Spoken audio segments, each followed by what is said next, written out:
one day I was just flipping across Facebook, and Nanda had said that the party was touring the state to hear from people about what the priorities should be in the platform. So she asked, let me know who wants to be here, and I said, sign us up, come to St. Joe. So I really appreciate Nanda coming all the way from Joplin to do so. She's one of the state committee members.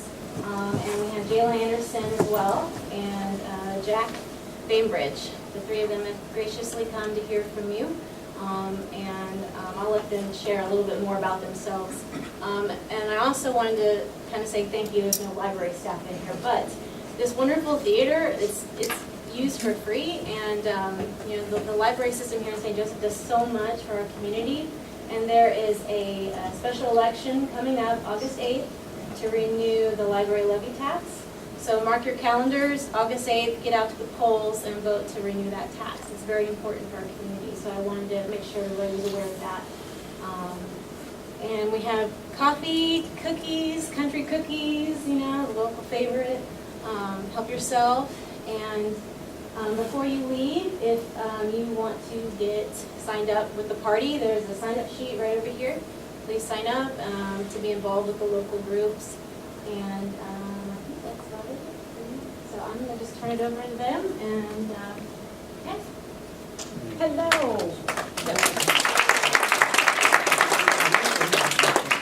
Hello. As Andrea said, my name is Nanda Melanie Sparks. I am the chairwoman for the 29th Senatorial District, which is way down in the southwest corner of Missouri, a little town called Neosho, Missouri. I am here along with Jack Bainbridge, who is also another member of our platform committee. He will be taking notes today. And we also have the chair of our platform committee, Mr. Jayla Anderson. I'm going to let them step up and tell you a little bit about how the platform committee came to doing these listening tours, okay? Well, thank you, Nanda. Hello, everybody.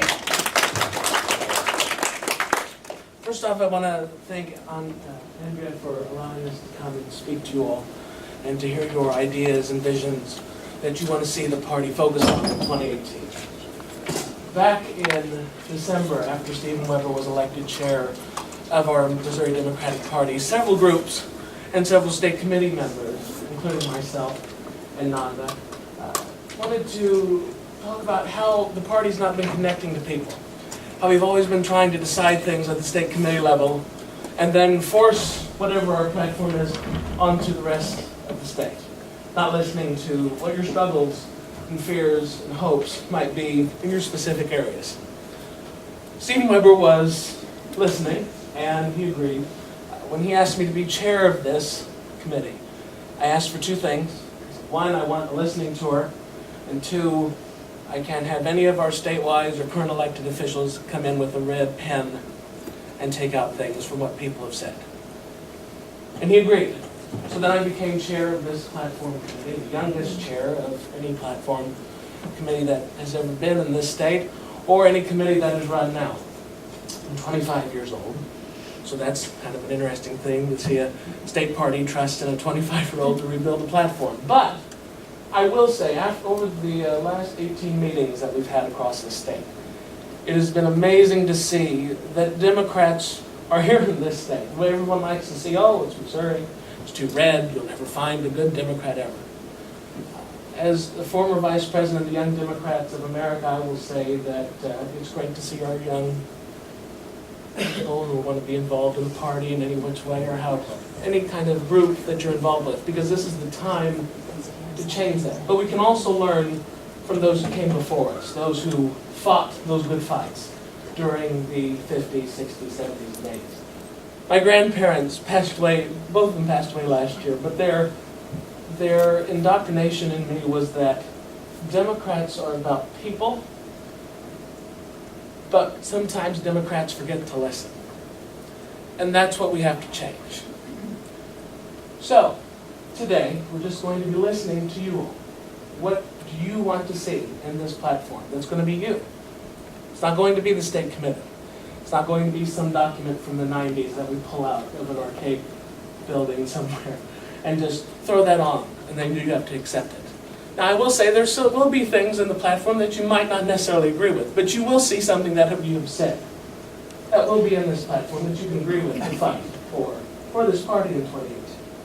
Because we all know that Republicans are hoping that we're as divided as they think we are. But I don't think our party is divided. I think we're ready to tackle the challenges. We just have to figure out where are our coalitions and what are people thinking. So today, I just ask that you pose what your idea is. Try to keep that to a minute. And we're not here to debate Nanda or myself, and we're not here to debate each other. We're all good individuals, good Missourians who want the best for our state. And we want to make sure that as long as this Democratic Party is here and is willing to listen, it reflects you and your ideas, and not just special interest groups. So I thank you all for the ability to come and talk to you all today. I'll turn it over to Nanda, but thank you all so very much. Thank you. As Jalen said, we are not here to debate any issues. We are here to listen to you. So as most of you probably noticed, you have a card. If you didn't get one when you came in, please let us know and we'll get you one. If you are not interested in speaking out about your question, your concern, your complaint, you can write that down on that note card and give it to us afterwards, and we'll take that back and look at it and also add it in with all of the other information that we collect today. I'm not going to take up any more of our time. I'm just going to get into this because we want to make sure we have plenty of time to listen to you. So, first of all, we have a series of questions. If you do not want to discuss these questions, that's quite fine. We'll move on from there. This is just kind of guiding information. So whatever you guys want to talk about, that's what we'll talk about. If I interrupt and try to move on to a new question, we do have a lot of information we want to hear from everyone. As Jalen mentioned, please try to keep your comments to about a minute or so and allow everyone a chance to discuss, okay? All right, so we'll get started with our first question. Jalen kind of touched on all of these. This is kind of a broad question. What issues should our Democratic leadership be focused on from the federal level to the local level? Does anyone have any information that they would like to share with us on that? When we're talking about that, we're talking about big overall issues. Yes, sir. Well, we've got to push for Medicare for all. We've got to push for a healthcare program that includes all the citizens, not just a few of the citizens or some of the citizens. We've got to push for Medicaid expansion in the state of Missouri. We've got to rail against what they're trying to do with Medicaid in the state of Missouri, which is to bare bones it. It's already pretty bare bones, and that we need to push back against that. So healthcare is a big issue nationwide and also in Missouri, and in Missouri, especially Medicaid. I saw a hand back here. Yeah, I was going to say for us up in Nottoway County, education is a big deal. I think that most of us that are here from Nottoway County work at Northwest Missouri State, and so we've been facing those huge budget cuts. Even though we've been operating very lean and very efficiently, we're still getting screwed because of the Republicans want to cut higher ed funding. And so pushing for that is something that's, I think, really important for our region. That's mostly what we have in our city, in our county. And so that's really important for us up there. Okay, good point. Yes, ma'am. And kind of tied to, I see it from an education standpoint, but not just education. I think some of the issues with expansion of guns has been really problematic. And I'd like that to continue to be a push, and not to have, there's like the NRA has been very effective in the message that they're getting out there that like, oh, well, in getting Republicans to think that Democrats want to take their guns, and then we've gone in this complete opposite way. So it's like, no, you can have conceal and carry, and we've struck down any kind of training you get. We've struck down any type of background check. Like, that's crazy. There's got to be some more coherent message about it's not like taking your guns, but like let's think logically about gun ownership. How important is our smart gun laws to the Democrats? How important do you think that should be? Very. Yeah. Any other? To piggyback off with education and guns, I'm waiting to see what Kansas is going to do, but conceal and carry guns on university campuses. That is, oh my heavens, you know, that's scary. Well, the issue with mental health and gun ownership fall into one, so it all branches out together. So mental health in Missouri is quite a big deal, and of course the narcotic epidemic that's going on. So again, healthcare is a big priority, because if we help these people who have mental health, and we can't fight those laws with guns, at least we know we're getting the proper help that avoids people having the catastrophe like another shooting. Before we get lost in the pinpoints, it's income inequality. I mean, if they're gonna have, the party's gonna have one theme. The one thing that's killed us since Ronald Reagan is the shift of wealth to the upper 1%. Everything has to build out of income inequality. We are going to have to recapture the agricultural areas. And the best way to do that is to impress upon them the importance of maintaining their local hospitals, which is a funding stream for the whole community. If we do not expand Medicaid, I'm going to harp on this because I think it's important, and I think for Missourians and for Democrats to recapture Missouri, especially the rural areas of Missouri, we're going to have to harp on health care, not so much on guns. I'm all for more gun rules and everything else, but that's not the way to go. If we go that way, we're not going to recapture Missouri. We've got to go at it from a different angle, and we've got to go at it for what's hurting them now. What's hurting them now is that they lose their rural hospitals. They've lost a lot. Thank you. Yes, sir. I think everything that's been said is good, but I think until we end this gerrymandering and this registration to vote, claiming illegal millions of votes or cast illegal, this is very important because people are not going to the polls on account of this thing. And it needs to be looked into. Thank you.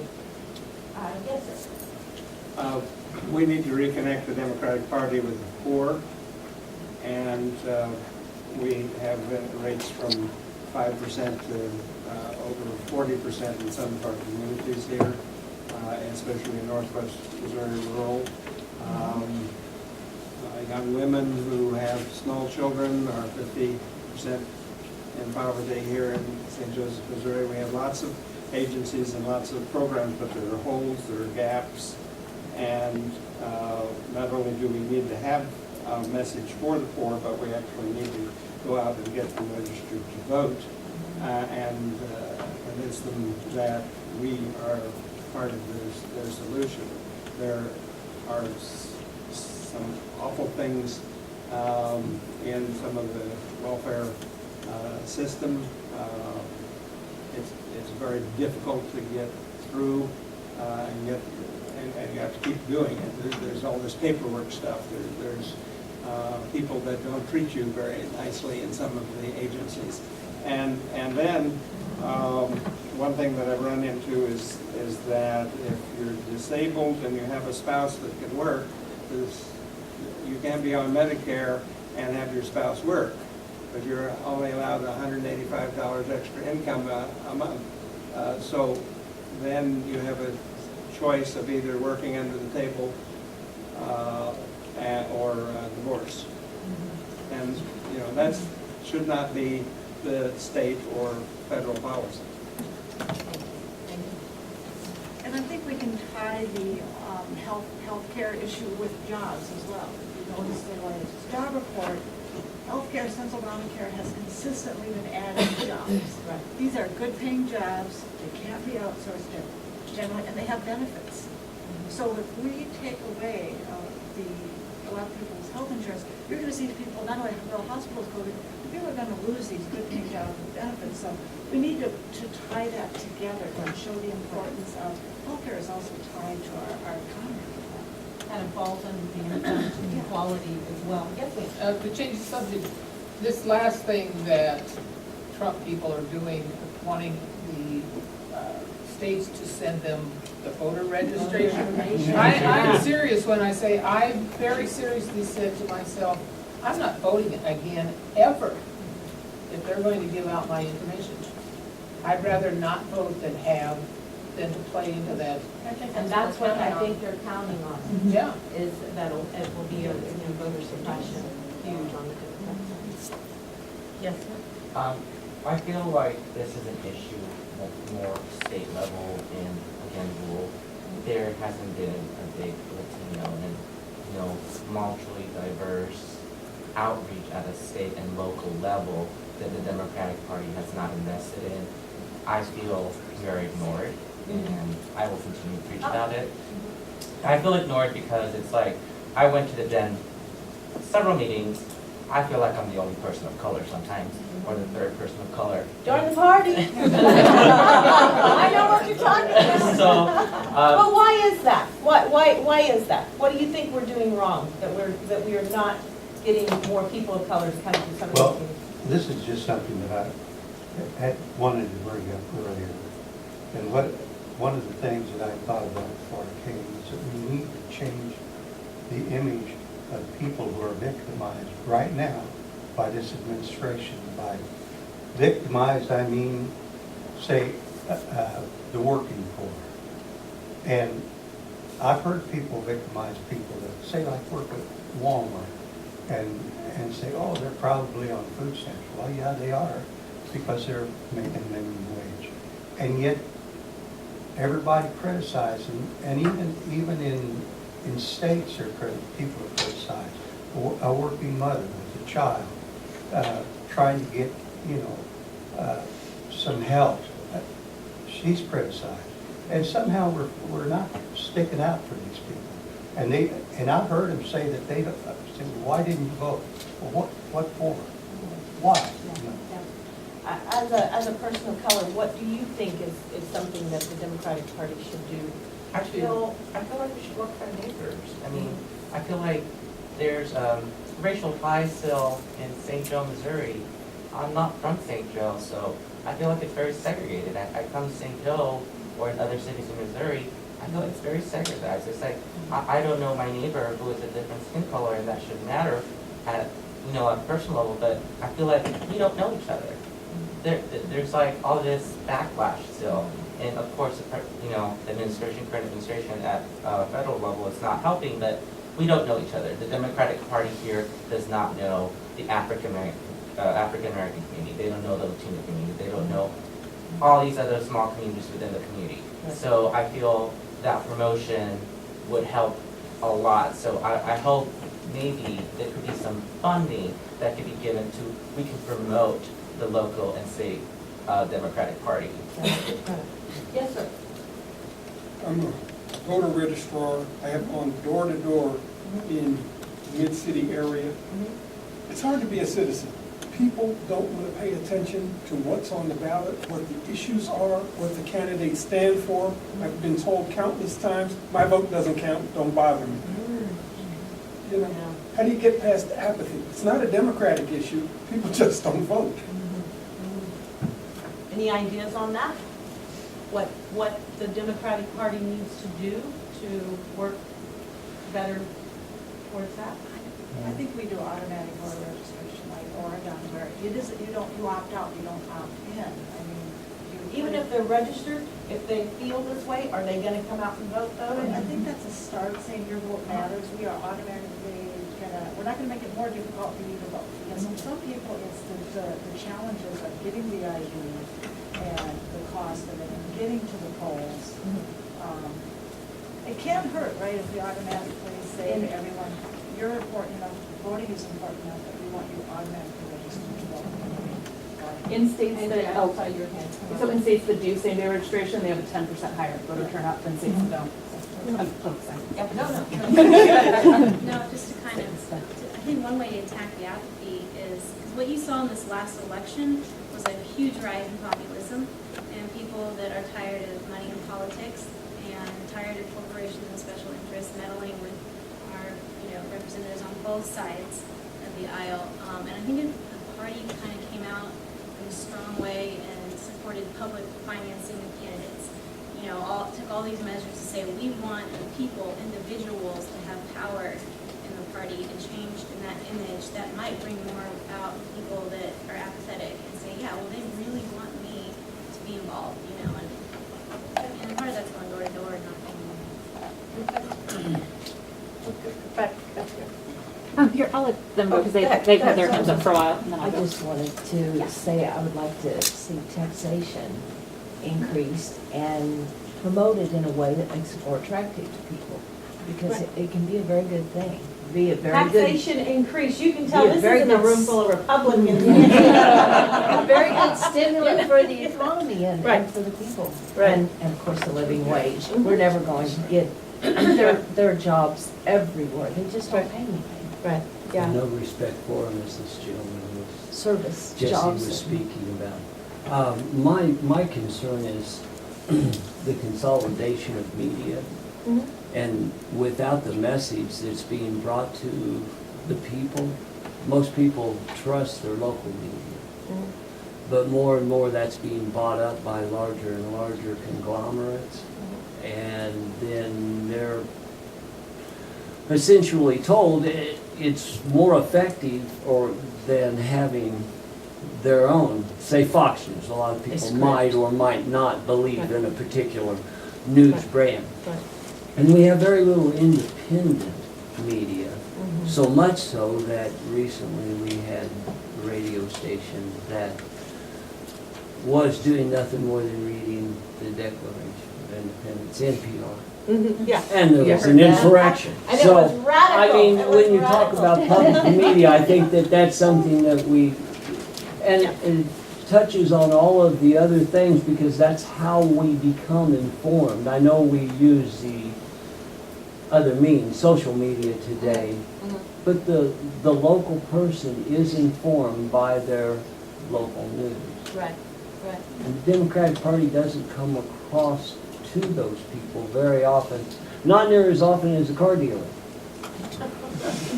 That's Yes, I think a lot of the animosity between the two parties over the last few years has been, as to speak of the voter apathy, it's kind of drummed people down into the background. They're like, I don't even want to know, I don't want to get involved, I don't want to see. And I think that when Obama got elected, he got elected on a message of hope and the future and a positive message. And he didn't look at, it wasn't about bashing Republicans, it was talking to individual people and talking to them about their lives, and we're going to come and help you. It doesn't matter all of that other stuff. We're here to help you, and I think we need to get back in touch with that message of hope and a positive future, so that I'm sure that there are a lot of Republican voters who looked at what was going on in 2016, 2015, and they didn't vote for something, they vote against something else. And now that they have seen how that has played out, they're maybe not as happy with it as they thought, but it was better than what they were told was going to happen. But I think if we could enlist some of those people to have some hope and not feel like they're so beaten down and so, I don't want to know, I don't want to talk about it, my vote doesn't matter, all of that, and get back to that message of hope. The whole thing about yes, we can made a huge difference in the Democratic Party's presence in politics, and I think we need to get back in touch with that. We've lost that. I'm going to move on to another segment here, and we'll just kind of, when we were talking about economic issues, maybe kind of go in a little bit deeper here. What does economic security mean to you? What level of income is a living wage? We've seen how they've overturned the minimum wage in St. Louis, the city of St. Louis voted for. The Republican Party is right now deciding what our living wage is, basically. So what do you think? Is that something that we need in our platform? Do we need to, specifically look at, Derek? I think it would be a good idea for us to solidify our message nationwide. And currently, right now, the National Democratic Party has in it the eventual push towards $15 minimum wage. And of course, in some of these states, rural states, smaller states, there's some criticism of that because we can't, if we go up to $15, then that's going to be devastating to our economies. But if we have a unified message that $15, eventually, not tomorrow, not even in 2020, 2025, whatever it is, at least as something that moves the window that way, and something that we fight for incrementally, and across the board, we're fighting for that and talking about all the ways that $15 is going to help you have the security, have the freedom to be able to feel as if you don't have to worry about losing your home, that you have the ability to provide for your family, to provide for your children, and I think that will. Thank you, yeah, definitely. Anyone else have any more? Yes, sir? I'm just wondering, you mentioned living wage, but there are many seniors who are on fixed income. And I don't know how the Congress gets away with doing things that they do by saying, we're not giving you cost of living, a very sparse cost of living this year, because gas prices are down and oil's fine, but they don't say grocery prices are up, electrical bills are up, sewer bills are up, and doubly or triple here in St. Joe. But yet there are many senior citizens out there that are having to pay these bills, and I know some of them. And I mean, I can pay mine, but they have a difficult time paying theirs. And it isn't fair, as far as I'm concerned. But the same thing, they don't get a cost of living, very, very small. And that needs to change, I think. And as soon as you do, then Medicare Well, goes yeah, up, they and it go goes up. up higher Yeah. than your cost of living. But at least if it can cover that cost. But Right, sometimes, I've heard them say, well, that doesn't even cover the cost. Gentleman in the green shirt, yes, sir. Well, I think it's going after saying what is a living wage. Well, I think that's kind of a dumb way to go, because you consider one of the reasons that families are being able to live now is that both parents have 2 jobs or whatever, or so we need to look at not so much how much you have to earn, but what does it take for a family of 4, let's say, to live? What do you have to have? And so therefore, there are a lot, just like there was this study about minimum wage, and they have now seen in Seattle that a $15 minimum wage does make you lose jobs, because the smaller businesses can't pay it, so they don't hire people. We're seeing this all over the place, that there will not be jobs enough to provide a living.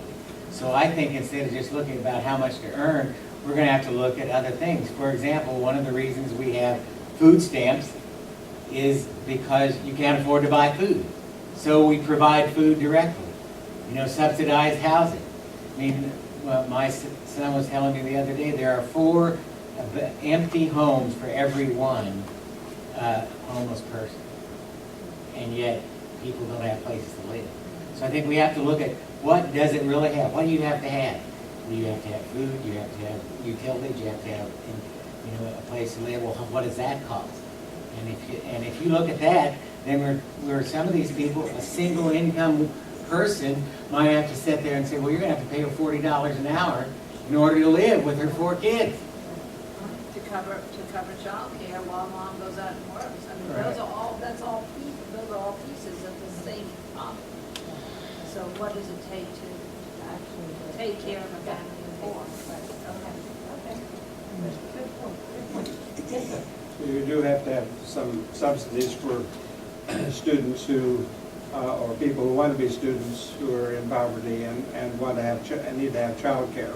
You need to have subsidies for, and public childcare for people who want to work, because, if you've got very small children, you can't make this decision of having a teenage boy who's a high school dropout, and this was an actual situation, take care of your 2-year-old while you go to work. It just, that situation doesn't work. But that's what people are forced into because we don't have daycare. And daycare workers are generally very low paid. Even people with certifications don't get teacher salary if they're in preschool, you know, and all of that then goes back to a need for organizing workers, having the right to organize, and try to get fairness in the workplace, because not only is there abuse in the workplace, but there's abuse of wage and time. People don't get paid for all of their hours that they work. You know, there's a lot of cheating that's going on, Right. and the government is supposed to take care of that, and they're not doing it. I would like to see our party take on the insurance industry.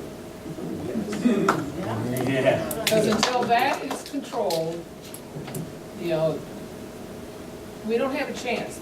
Poor people, you know, I know a lot of people my age who are not taking drugs, you know, the drugs they're supposed to be taking because they can't afford it.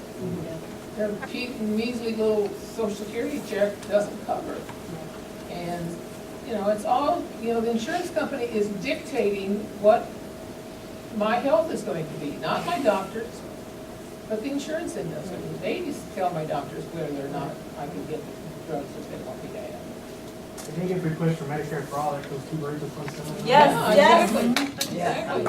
How do you all feel about single payer, Medicare for all, universal? Yes. Oh, yeah. Go for it. Absolutely. I have a point on that, though.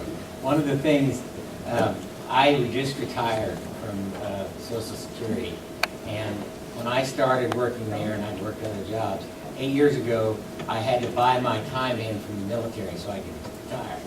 Well, anyway, they gave me an estimate as to what I would get when I retired at the age of 62. And I had the option of keeping my government health insurance. Okay, just 6.5 years ago, the premium on that, and I just saw it when I was cleaning up yesterday, was estimated to be $360 for my wife and myself. It is now, I retired just 6 months ago, $550. So the reality is, even if we don't take on not only the insurance company, but the whole business of health care itself and the cost of health care, because we are getting the worst health care in the 15, 20 developed nations, and we pay twice as much as anybody else. So until we actually jump on that and look at it, you know, for example, why do we spend so much money on advertising for medicine? And, you know, you can't watch late night TV without, you know, figuring out you're going to have 47 different prescriptions, you know. They all will kill you if you read all the But it's all expensive. And so it doesn't matter who's paying for it if they're paying too much. And that's right now with Medicare Part D, they messed that up, and it was a boondoggle for the prescription drug companies.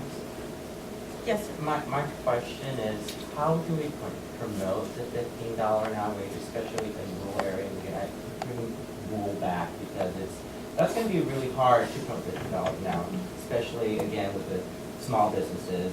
I don't know how we're going to promote this. I mean, a fair living wage would be, again, $15 an hour, $14 an hour minimum, but how are we going to promote that? And if we can't get it at a federal level, how are we going to do it at a state and local level to at least promote somewhat of a living wage for these people? You know, as a department manager, I see a lot of people struggle, and they're on $13 to $11 an hour, and you know, I have to lower my rents to accommodate them, and if I don't, half these people would be homeless. So I don't know how we can promote this in rural areas or inner cities as well.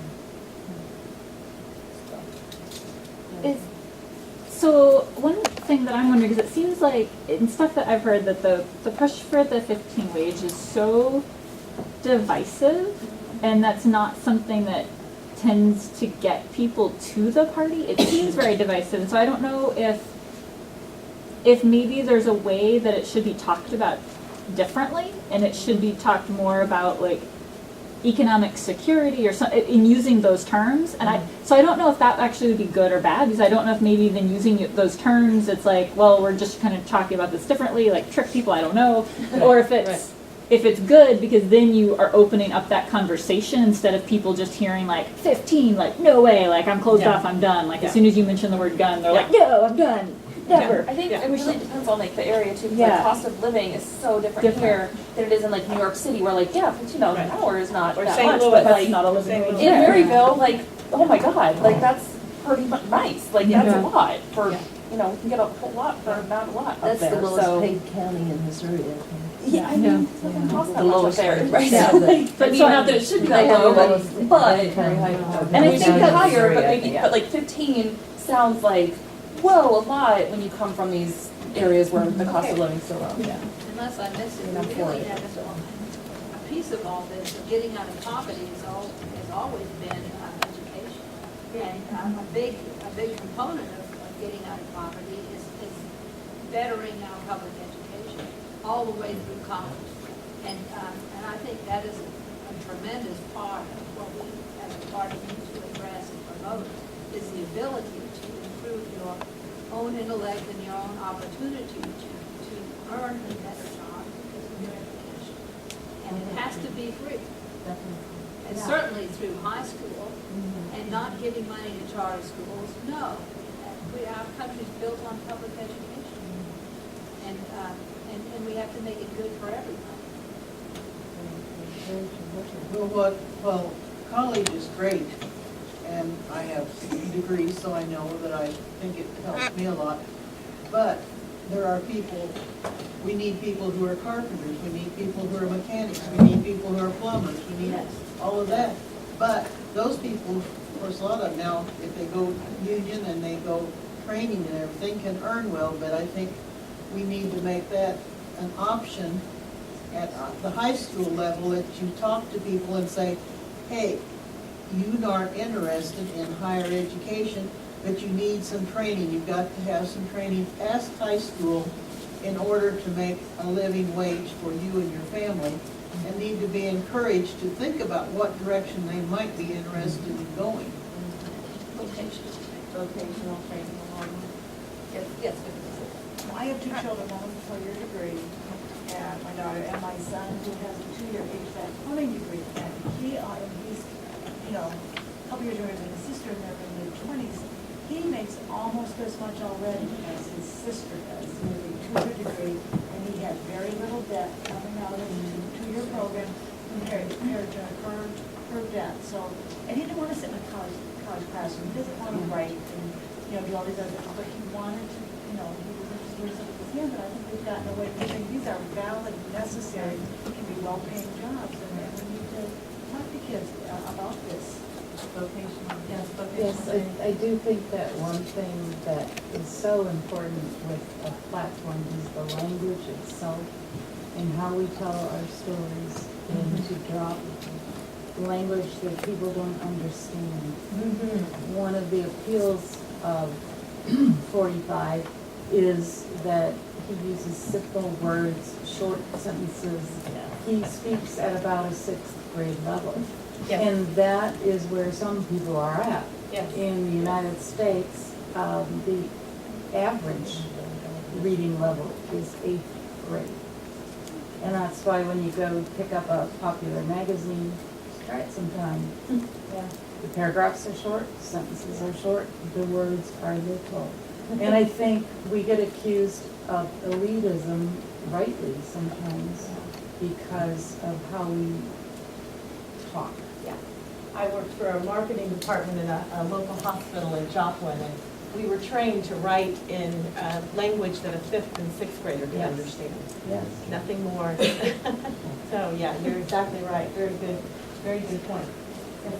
And tying in with that comment, the party's going to have to win elections in order to do whatever's in the platform.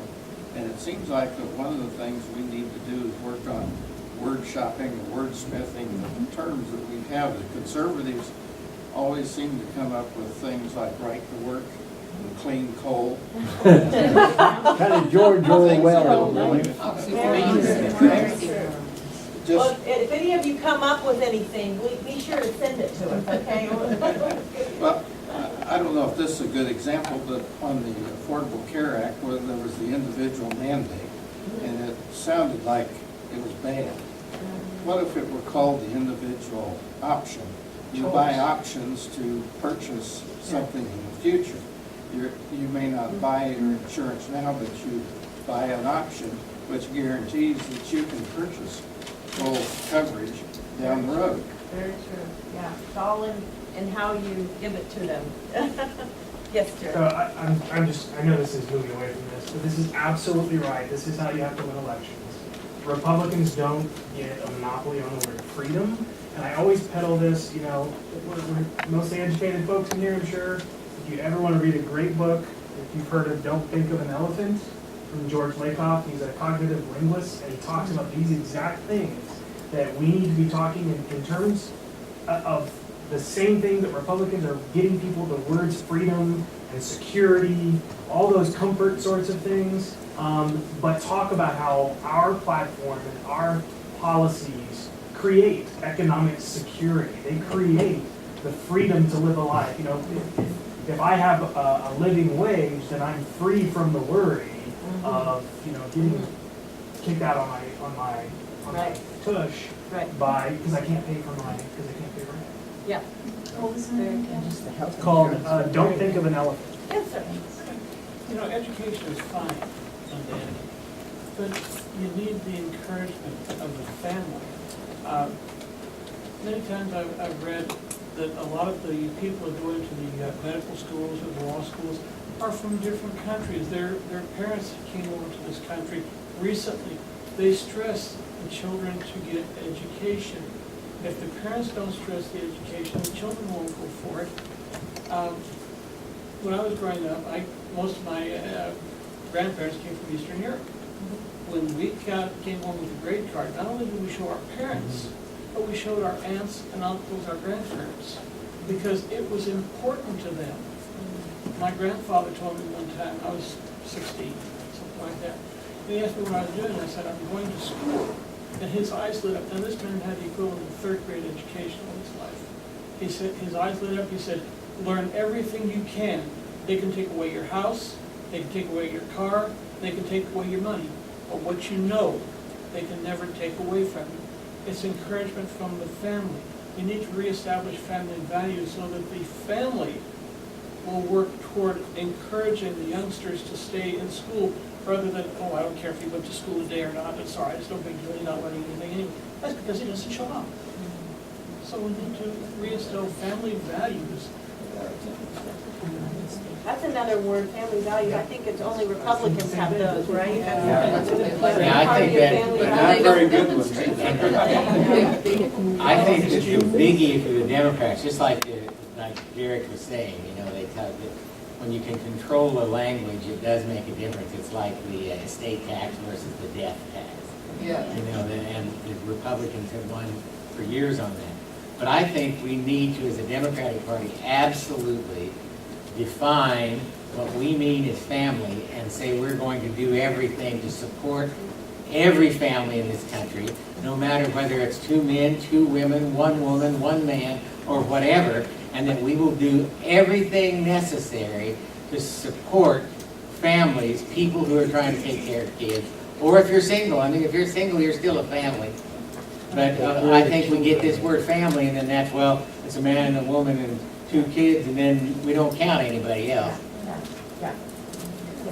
Well, that's a very good point this gentleman brought up. And one of the things, though I don't think he went far, parents need to be involved in children's education. And I mean by that, by going to the meeting, by whenever they, whenever they give their grades. And my parents came from Mexico. But I was always at my children's, whatever it was at their school. I tried to be there. And I'm not bragging or anything. But turned out doctor or nurse and 2 other very well respected, And it isn't just that the children go to, you say, well, go to school. You have to be there for them. You have to participate in what they're doing. Yeah. It's hard sometimes to be there if you're working 3 jobs. I work nights, but I'll tell you what, whenever they had a meeting, I would somehow figure out a way to get there. And I always try to be at the conferences for my children. And I may have missed one or two. I was always there, and it paid off for me. Yeah. Because they've all done well. And it wasn't because I was rich or anything, it's because they studied hard. Thank you, thank you. Anyone else, or we can move on to another segment? I think we've kind of hit upon a couple coming up. We want to move on.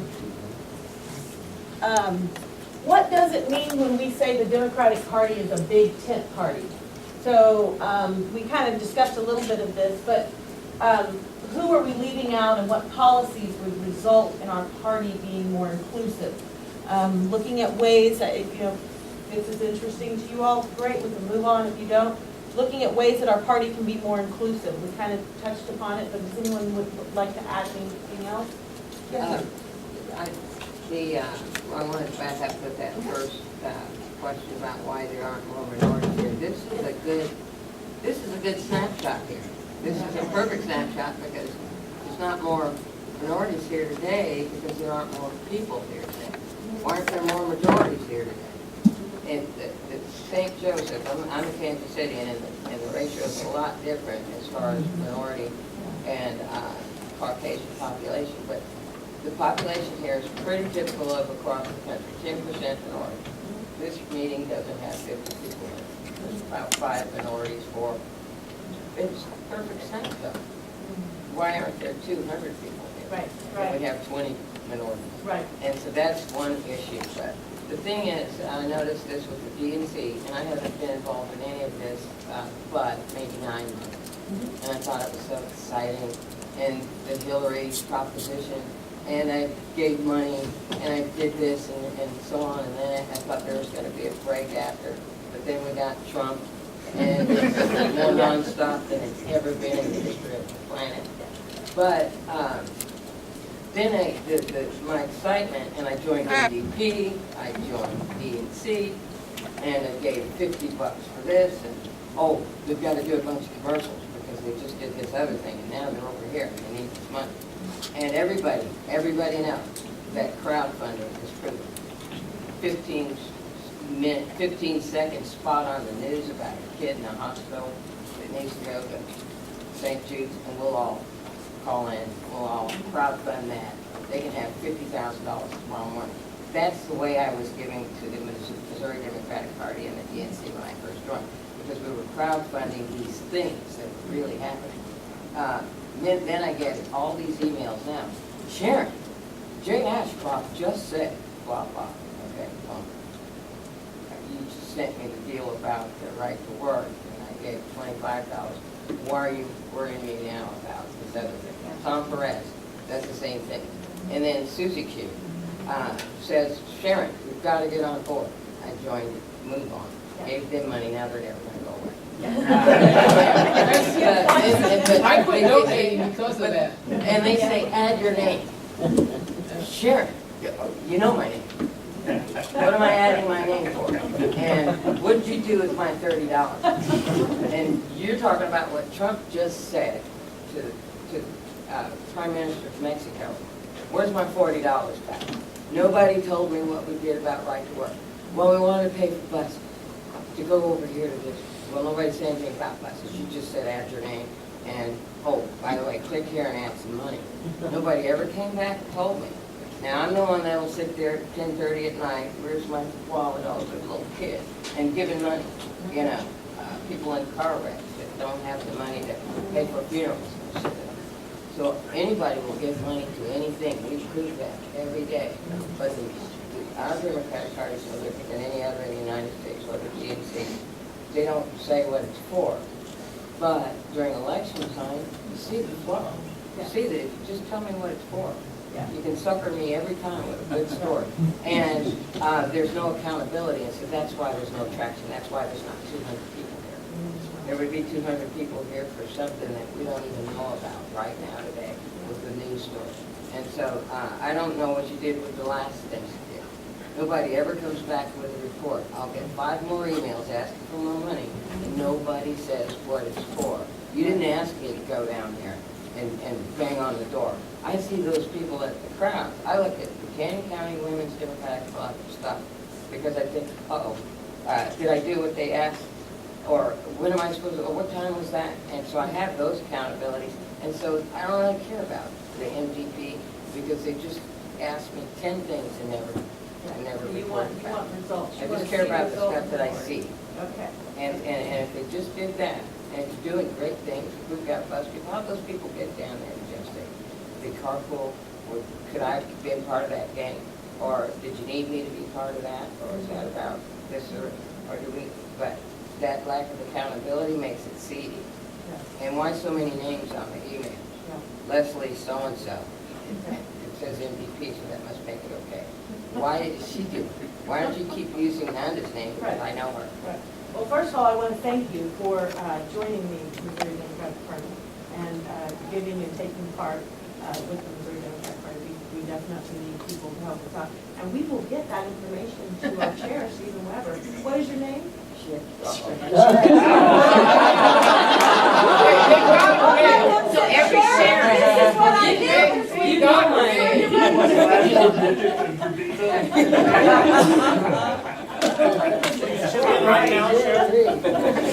I think a lot of the people that are included in this issue of inclusion, the ones that we represent the most, are the ones that are most afraid to come forward. There is an environment of threat that they live under every day that, now myself as a white female, I don't experience this, but I have read so many of my friends that are in these groups who are under constant threat, whether it's LGBTQ or whether it's black or whether it's Muslim or whether it's women or whether it's whoever. Hispanics, you feel like, what I'm hearing is that they feel like they're afraid to come forward and speak their voice.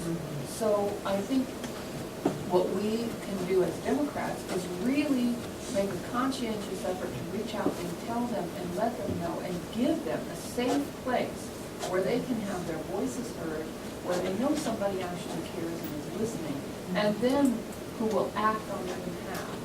Those who do have more power or more visibility can act in their behalf, because I think that place of safety is what's missing. And for them to feel like they can be involved, because I know a lot of them want to be involved, but they're afraid to make, they don't want the spotlight on them, because that puts them under more threat. And, you know, whether it's from the police or whether it's from the federal government or this administration or immigration policies or whatever it is, jobs or whatever it is, you feel, I'm hearing that a lot of people of color or people of, how do I want to say this, that are not white, Christian, you know, the ones who have the most social power, those people who don't belong to that group feel like if I speak out, then I'm drawing attention to myself and that puts me under fire. And I think if we, as a Democratic Party, can create that safe place and engage them and pull them out and say, come on with me, you're safe, I will stand with you. I will not only listen to what you say, I care about your life, and I'm going to use my power to create a safe place for you to not only live your life and for your children to go to school and go to work, but to vote and to speak and to be involved. And we will make that happen. We're here for you. There's some of the social spin they need. What's That's that? some of the social spin the Democratic Party needs, yes.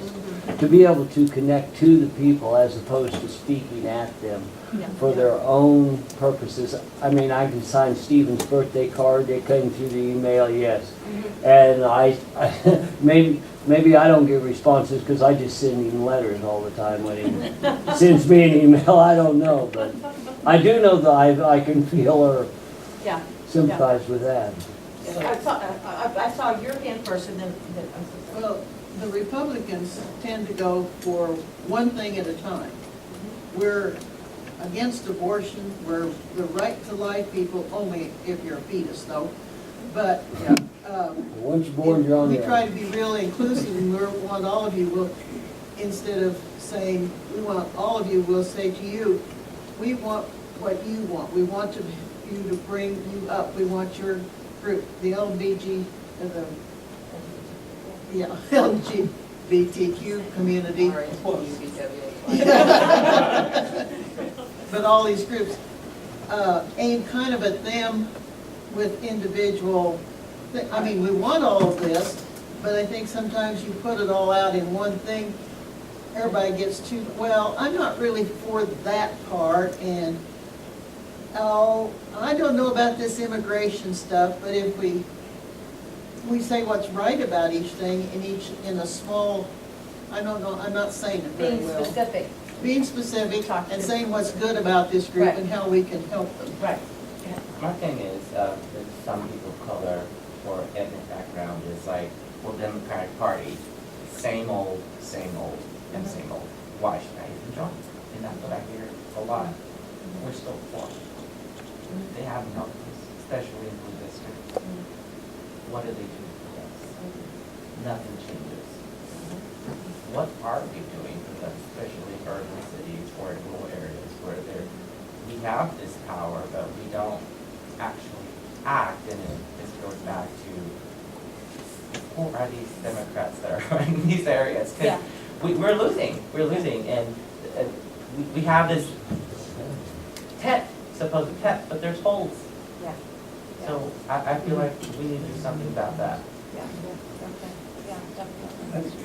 I just wanted to reiterate what I opened with, is that we need to change the image of the people who are now right now being victimized by this administration.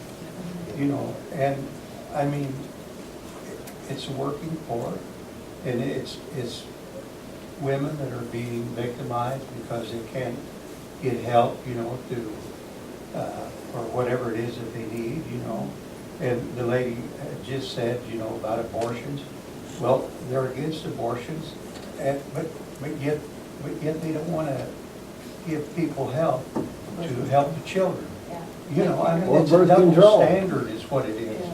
And it's really, I don't understand what boggles my mind is how the people in these states, Missouri, Minnesota, Iowa, Michigan, and how they can all voted for Donald Trump, but yet they're all crying the blues because they don't have clean water, you know, because he's going to do away with their hospitalization. And there's something missing there. That, either they're not educated enough or they don't want to educate themselves enough with the issues that are going on. I know when Donald Trump started to run, I dug up everything I could on him, and it was frightening. And even on television, they gave all his assets, all of the things that he's done to people, and he's still voting. So tell me how that works. I thought, you're up here, go ahead, I'm so sorry. Well, that's one of the missing pieces, and I think that's part of what Stephen Weber's trying to do, going all over the state, talking to people. But it's the education piece, because the people who keep voting against their own special interests need to be, their own self-interest, are the ones that need to be educated that that's exactly what they're doing. And they have to be made to see that they need to vote a different way, in a way that will help themselves. The second thing I want to say is we do have to go out to these communities and attract them in a way we're not, obviously not doing. I think here in St. Joe, there's a Latino community that we haven't gotten to. Many of them work at Triumph Foods, and we have not gone out to them and kind of recruited them to be part of us. And I think that's part of the fear factor that we've been talking about. But I do think we have to go out into the community. I know Drew said he's found apathy going into the Midtown community. But so there must be a way that we can rally people who should be in our tent and should be actively involved in our tent. And we have to figure out a way to do that. I think we really need to look at agency. I grew up in Philadelphia, and we had wards and precincts there. We have wards and precincts here, but they're just exist on paper. Back when I was growing up, there was a ward healer that came around and say, what are your concerns, what's going on? And they could do something. You know, it's kind of hard to get people to sign on and vote if you can't do anything for them. It's all up here, don't bother me. You know, but if there's a specific concern and you can do something about it, then they're on your team. Do you have wards here? Yeah, we have. We have our central committee, which is the official body of the party here in Buchanan County, and we have a representative for each ward. And that's something I know we've talked about in the central committee meetings, is that we want to increase our members going out into their wards and Every talking county in to Missouri people. has it though. This is not unique. Well, Every we don't county in have, we Missouri. don't have wards where I Yes, you do. run. The Well, job, yes, you do. yes, you do. Yeah. Everyone in I'm Illinois, in McDonald County now, so. But you still they have. all have wards. all You have, They have Yeah. precincts, they have well, wards. They don't excuse talk me. about it. I Yeah. think there's only 3 Democrats in McDonald County. That's not accurate. And you're the Let me, Democratic committee of balance. You're ward number one. I'm Ward 7 in Midtown, and like, yeah, I just went out into the Midtown. I mean, it helped with the election and campaigning, but I mean, it was real. I mean, I got to know a lot of people in that ward, you know, and you're actually a representative. And a lot of people don't know their representatives for their wards, so that was something I was going to say. You know, everybody in here, the next central committee meeting is July 19th at 6 o'clock down at Callison Hall. But after the meeting, I can give you that information if you want it. Yeah, just printing off something that has in charge of But like Drew was talking though, that if everybody in St. Joe knew who their ward leader was, and knew that if they called that person, that person would then run with their concern, you know. Whether or not it ever gets resolved is less important than the fact that they've been heard. They've got to know who that is. They've got to know they've got wards, number one. I've lived here for a long time, and I wasn't aware of that. Go ahead, sir. All right, let's, how did Hillary Clinton lose to Donald Trump? Tell me, how did Hillary Clinton, and this woman relates what triggered it to me. Sometimes we are seen as the weak. Now think about that. I think it goes down from Hillary, Nancy Pelosi, and on down. The Democratic Party stands for the elite. And if they, and he was there, at least what he said was he was going to fight Wall Street. He wasn't going to fight Wall Street, but Hillary or Nancy could say, I want to go back on Wall Street because it was Bill Clinton that got rid of Glass-Steagall. The party has sold its soul to raising money nationally. If the party wants to win nationally, it has to raise money. Missouri has been, if it wants to win, it has to have St. Louis, Kansas City, and Columbia. It could care less about the rest of the state. It's historically been a problem. So Well, that's part of why we are doing this, is because that may have been what has happened in the past. But I can tell you, we have been to counties all across the state of Missouri. We haven't just been to Kansas But City where or St. where Louis. there's no crossover is if you look, again, it's income inequality. If you look at those priorities of workers, a minimum wage, right to work, these are all Republican issues. The flip side of that is Triumph operates on the backs of Hispanics. We subsidize, the taxpayers subsidize Triumph. McDonald's and Walmart succeeds because of corporate welfare. We support them by paying for their health care and paying for their housing, paying. So there it is we either are elites and say, we're going to protect the system that it is, or we're going to say, we're not. We're not here to protect Triumph or Walmart or Wall Street. The people who vote need to understand we're fighting for them. And if it's, and again, I still think, you know, the hallmark is going to be, if this party changes, it's got to get rid of Nancy Pelosi. It's got to get younger people involved. It can't be driven by, it's gotta be driven at Emmett by Sharon. Sharon has to know the money you give is making a difference in the world. And she's not convinced of it. David Cope knows the money he gives is making a difference. So we have got to get more Sharons. I don't remember this gentleman's name. What? Guillermo. Guillermo has to be the face of the party. It can't be people like Dwight. Who has more hair? Dwight or me?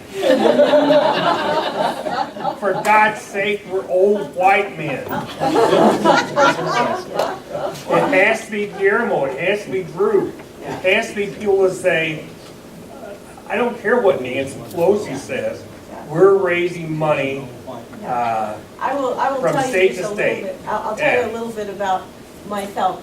A year ago, I was a delegate for Bernie Sanders at the Democratic National Rock and roll. Convention Thank goodness. in Philadelphia. Along with Derek and Andrea, we walked into that place thinking we were going to change the world. Right. We didn't get exactly what we wanted, but when we walked out, and I hope I can speak for both of them, after having listened to Bernie several different occasions, he actually came to our Right. hotel, spoke to us. Right. We walked out there with a commitment that even if we weren't going to change the world, we were going to change our own town, our own location, our own state. And so people just like us came back from there and are just excited and dedicated to doing something. And so that is why, I mean, before this, before a year ago, I And was the never DNC really involved in politics that much. And the So- DNC was dedicated to the fact that you weren't going to succeed. Well, And that it wasn't going to happen. well, The establishment of the Democratic Party is so tethered yeah, to raise money that they can't. The Yeah. biggest thing, of all the things that Bernie Sanders did, he went to San Ysidro, California. You've been to San Ysidro, no one, neither Democrat nor Republican goes there. So Bernie Sanders went places where no one goes. yes. And I will Democratic tell you Party's one got to go to thing. places where no one goes. I will tell you one thing, what he did say to us is go home and change the party from the inside out. And so And that's I'm what we're all fine trying, saying. that's what we are trying to do. is So change let's the party. So that's let's what- get that's rid of what- the Nancy Pelosi's and get rid of the I Jay appreciate it. Nixons. I appreciate it. Yes, sir. And just for a civics lesson here, every county in the United States, are you listening, Mark? No. Every county in the United States has precincts or wards and townships. Right. Townships, that's what I'm aware of in McDonald Yes. County. I don't know of it as a ward, but we call it a township. Yes. Right, and every county in the United States for every party has the same setup, and all the townships, you'll have a man and a woman who will represent the Dems, you'll have a man and a woman who represent the Republicans. Right. And that is where we fall off on the Democratic Party, is in the rural part and having representatives in townships. Yeah, very good, very good point. You're And exactly we right. need to foster people in those townships, and we need to spread our word out there. Now, I'm gonna ask you a question, and the next topic, is there gonna be another topic? Yeah, we could move to the next one. While I will speak on immigration, since I am a child of immigrants, Yeah. I'm a first generation, it is something that is dear to me, and I think, Can I ask where your family's from? Scotland, Oh, we're okay with European immigrants. Okay. not the Irish, not the Irish. Thank you, thank you. My old man would tell you that when he came here, there were many signs that said, no Irish need Hey, a I'm car. Irish, I understand. I understand that, okay? Yeah. But, so that's something that's near and dear to me. We probably have better Americans outside trying to get in than we have in this country. And that cuts across all the ethos. And when I see people that are outside and dying to get in, many of them dying to get in here. Literally dying. Yes, Yeah. and a matter of fact dying. And I see people here that don't vote, don't care. And then I see people here today that do vote and do care. Yeah. So this again, up to the point that somebody made a little while ago, this is a small group and it probably should be larger. But that partly falls on us and the Democratic Party, Yeah. so. Well, I want to tell you all, thank you so much for each of you coming out. This is very exciting to me to see this number of people on a Saturday afternoon. I know you've got other things you could be doing, but we truly, truly appreciate you just being here. I am going to have Andrea move forward. I want to be sure at the very end of this, if we're not able to get to every single slide, at the very end of this, there is a website that we're going to put up, and it is basically a survey. Andrew, why don't you go ahead and flip to the end, and let's get to that, just because if any of you have to go. This survey, you know what, that's not the right link. That's not the right link. I'm so sorry.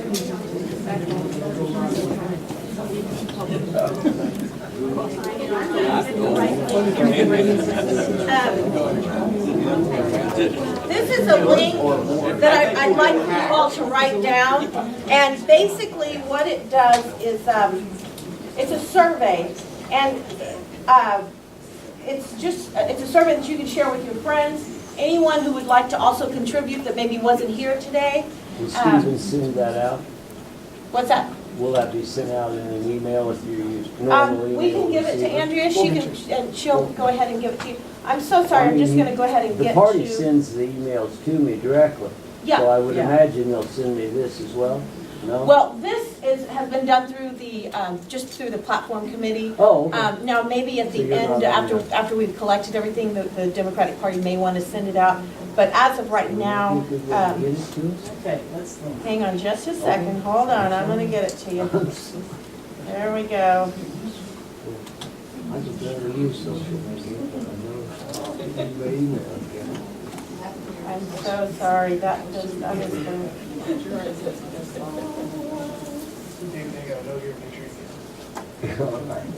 okay. Well, I just thought maybe the party, since they're sending it to me all the time. Sorry, I can't believe I'm.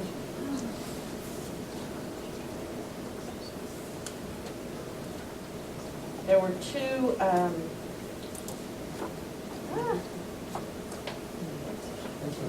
Can't take your time, don't get nervous. I know. Crazy.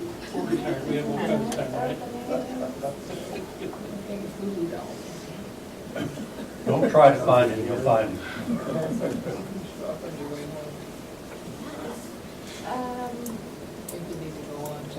Yeah, let's go ahead and move on to another question here. Go ahead and flip back, I'm so sorry.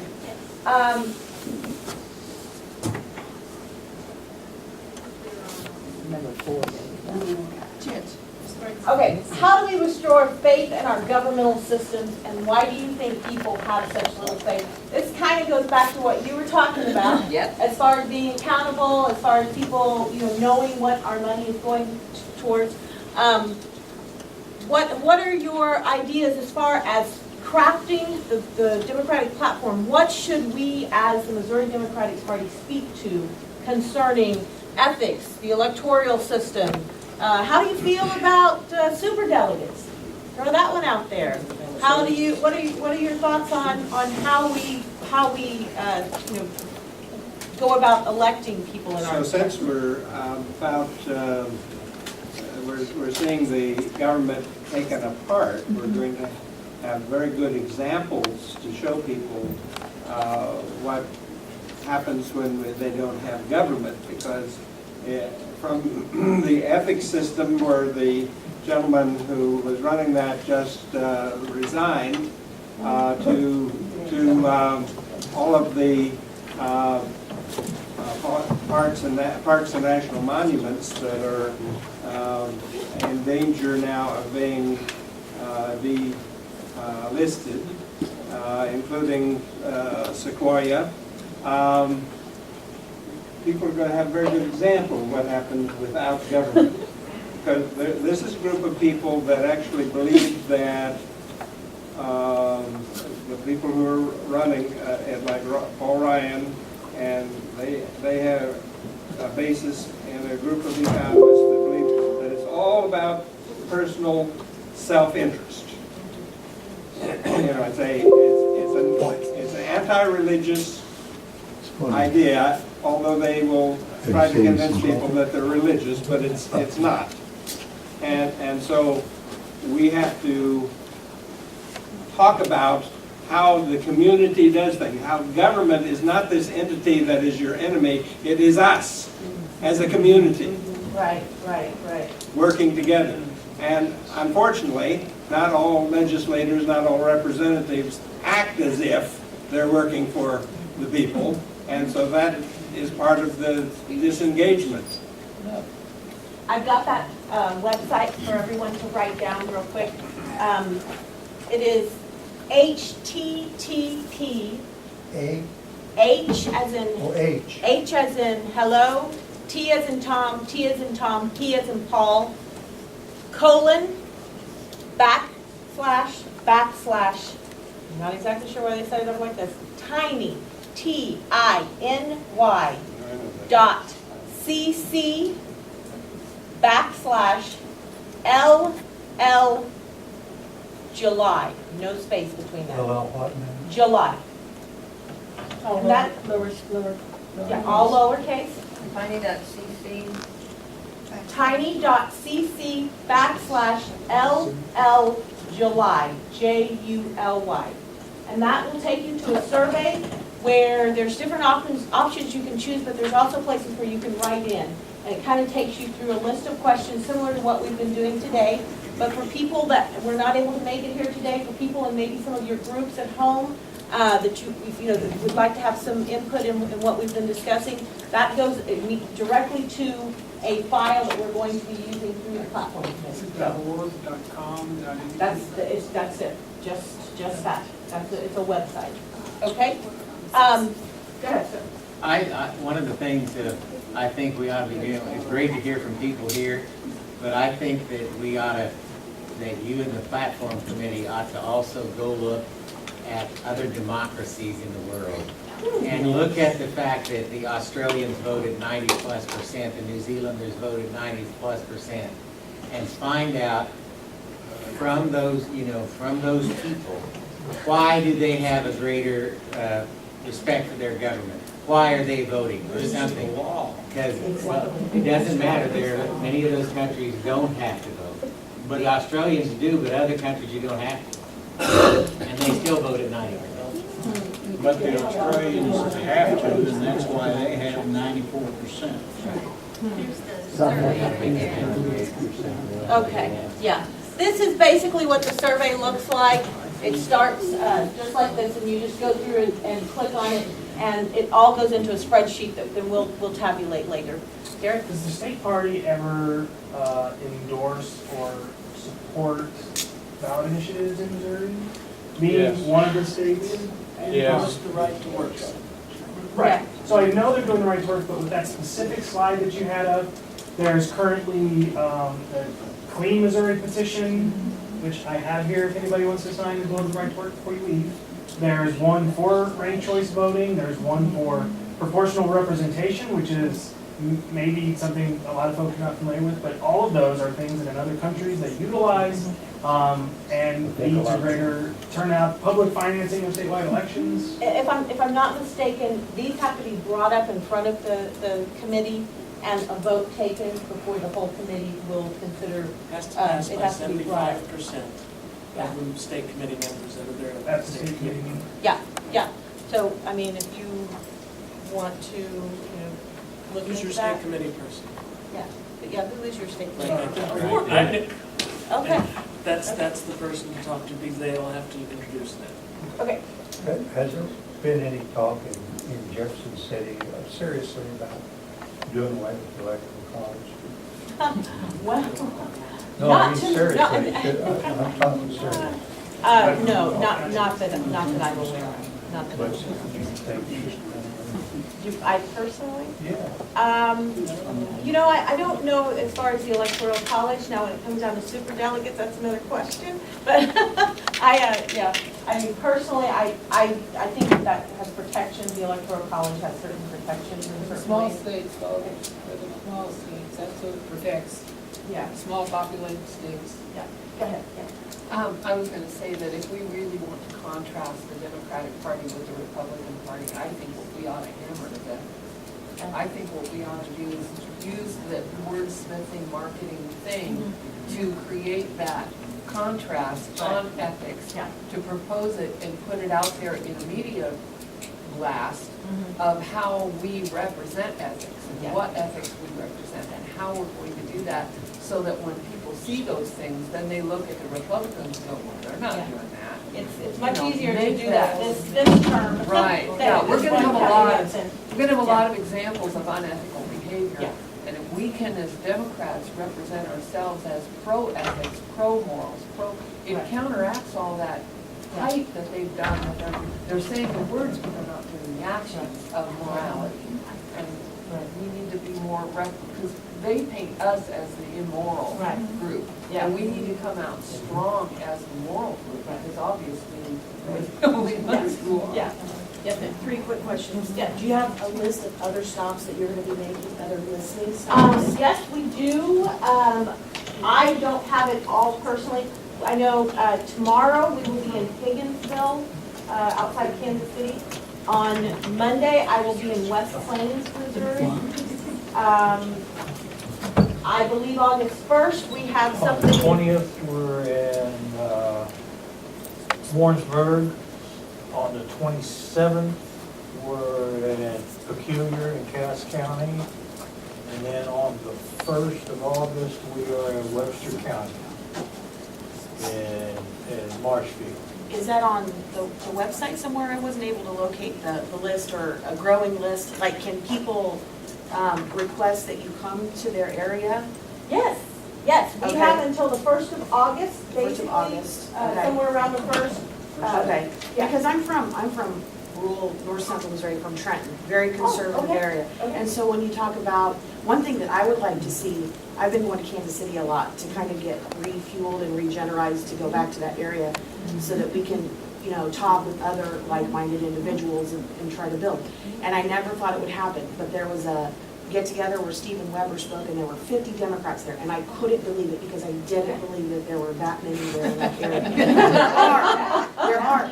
I would like to see maybe like a sister city project where some, maybe someone from the Grundy County Dems partners up with someone from St. Louis. And can we show how very similar, we want similar things. We want good paying jobs. We want our hospitals taken care of. We're worried about our infrastructure. We're worried about education. There's a lot of stuff that we share that we want, and they're trying to split us apart and make it look like we're so different. Yeah. Well, their rule, their, no. Right. Get a hold of Andrea, get your information to Andrea, and I'll see Shelley's what- actually who I was talking about Okay. at lunch today. She's from Okay. Grundy County, one of that Oh, North okay. Central. So she's Okay, I'd like to get your information and we'll, yes, up here in the purple. That was from earlier. Yeah, they're raising their hand for me. So these issues that were kind of, especially for rural areas, is really important. And that when we're obviously in Nottoway County, and that's part of why we're really branded, so that we can walk around town and people can be like, oh my God, a Democrat. Like, yeah, like we're branded front and back. It doesn't matter which way you're going, like you're gonna see us. And so, but I found it really difficult on the website and really disheartening that most of the counties don't have any contact information, period. And I contacted, like, I see y'all over in Savannah, I contacted someone I knew who lived in Andrew County. I contacted the people I knew in any of the counties around me to like say, hey, like y'all don't have anything up there, like here's how you can get something up. Because then otherwise, if you're a Democrat in those areas and you're trying to find something, there's literally nothing for most of these counties. And there's people there, and they all have, and so that I think is really hard. We want to get these people involved. Yeah. They can't. Those They are have no way really to get hard. it. And like I asked the Missouri Democratic Party a month ago to get some like promotional material from the state party for our county fair, because we're paying for 2 booths, a petition booth and our county Democrat booth there. And they sent me back a flyer that did not look good for our county. Like, I can make that. We've got professors of mass media and communications at Northwest. Like, we can Do do you know that. who you spoke with, who you contacted? 2 different people, different times. I think Clarice was that someone? I don't remember who it was. Did you I've got message the emails. articulation group? Yeah, I've messaged y'all, That messaged y'all was- too. And so, but like just that, there needs to be more information that's available, which y'all are doing great. Y'all are coming out here. This is not an attack. Y'all are doing great. Yeah. But like that information, so that in our counties, then we can be like, bam, here's stuff. Like our counties are like, we're ready to go. We've got our fairs. We got the stuff. We can get it out there to y'all. Right. So I think that visibility needs to increase so much in the rural Thank you. areas. Yeah, And as just an additional note with that, I'm from Texas, and so like when people say, "Oh, Missouri is so red," I'm like, "Y'all please, y'all please." I know red, but anyway, it sounds like something very similar here happened in Texas. My mom was talking with someone who'd been the chair of the Texas Democratic Party, who'd said, we were hoping in this last election that we could win by just winning the 7 urban areas. That didn't happen. We completely ignored the rural areas. Mistake. And it sounds like that's probably what happened here too. And the key takeaway I thought from what my mom brought back, which I think would be really important for a lot of us in these rural areas, is that you're still going to lose in the rural areas, but don't be disheartened by that, because you just need to increase the votes. Yes. And so I think you just need, you're going to lose, it's okay, like Nottaway County, we're going to lose, it's okay, but have that still be a message of support that comes from the We have party. this discussion coming up, and really something that to talk about here is that Donald Trump did not win because of who voted for him. He won because of who just didn't vote. You're exactly right. We have to increase our votes in, all areas, but there are some areas that you're never going to win. You're just not going to win, some rural areas. But you're exactly right. Just increasing voter turnout is something very important. Go ahead.